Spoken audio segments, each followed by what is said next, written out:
നമസ്കാരം. കേരളത്തിൽ വോട്ടെടുപ്പ് കഴിഞ്ഞതിന്റെ പിറ്റേന്ന് മുതൽ കോൺഗ്രസിൽ ആരംഭിച്ച മുഖ്യമന്ത്രി സ്ഥാനത്താരെന്ന ചർച്ചകൾ ഇപ്പോഴും തുടരുകയാണ്. വോട്ടെണ്ണൽ കഴിഞ്ഞാൽ UDF എത്തുമെന്ന ഉറപ്പിലാണ് കോൺഗ്രസ് നേതാക്കൾ. അതുകൊണ്ട് തന്നെയാണ് മുഖ്യമന്ത്രി സ്ഥാനാർത്ഥി വിവാദം കത്തിയതും. രമേശ് ചെന്നിത്തലയും പ്രതിപക്ഷ നേതാവ് VD സതീശനും മാത്രമാണ് നിലവിൽ മുഖ്യമന്ത്രി സ്ഥാനത്തേക്കുള്ള രണ്ട് പേരുകൾ. പക്ഷേ തമ്മിലടി ഒഴിവാക്കി ഇവർ തന്ത്രപൂർവമായാണ് മുന്നോട്ട് നീങ്ങിയത്. കണ്ണൂർ MP കെ സുധാകരൻ മുഖ്യമന്ത്രി സ്ഥാനത്തേക്ക് പരസ്യമായി രമേശ് ചെന്നിത്തലയുടെ പേര് നിർദ്ദേശിച്ചപ്പോൾ മാത്രമാണ് ഈ കാര്യത്തിൽ രാഷ്ട്രീയ വിവാദം കത്തിയത്. ഇതോടെ എറണാകുളം DCC പ്രസിഡന്റ് മുഹമ്മദ് ഷിയാസ് അടക്കമുള്ളവർ രംഗത്തെത്തുകയും വിവാദം ഒഴുക്കുകയും ചെയ്തു. ഇതിന് അനുബന്ധമായാണ് KCയുടെ പേരും മുഖ്യമന്ത്രി സ്ഥാനത്തേക്ക് ഉയർന്നു വന്നത്. ഇതിനും കെ സുധാകരൻ തന്നെയാണ് കാരണക്കാരനായത്.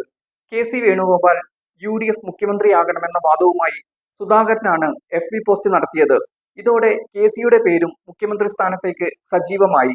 ഈ പ്രശ്നത്തിൽ സതീശന് അനുകൂലികളും KC അനുകൂലികളും സൈബർ യുദ്ധം തന്നെ തുടങ്ങുകയും ചെയ്തു.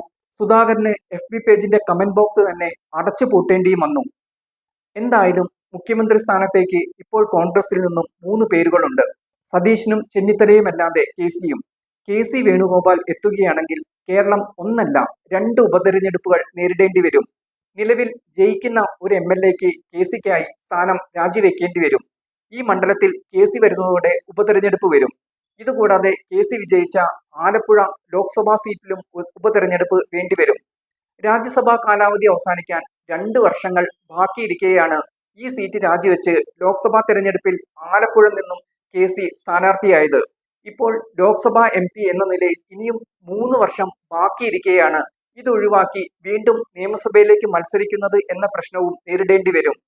ഇതെല്ലാം LDF രാഷ്ട്രീയ ആയുധമാക്കുകയും ചെയ്യും. KC കേരളത്തിലേക്ക് വരുന്ന കാര്യത്തിൽ കോൺഗ്രസിനുള്ളിൽ നിന്നും എതിർപ്പ് വളരെ ശക്തമാണ്. പക്ഷേ AICC സംഘടനാ ജനറൽ സെക്രട്ടറി എന്ന പോസ്റ്റിൽ ഇരിക്കുന്നതിനാൽ KCയെ നേരിട്ട് എതിർക്കാൻ പലർക്കും ധൈര്യമില്ലാത്ത അവസ്ഥയാണ്. എന്തായാലും UDF എത്തിയാൽ മുഖ്യമന്ത്രി സ്ഥാനത്തേക്ക് ഹൈക്കമാൻഡ് തീരുമാനവും എന്താകും എന്നാണ് ഇപ്പോൾ നേതാക്കൾ ഉറ്റുനോക്കുന്നത്.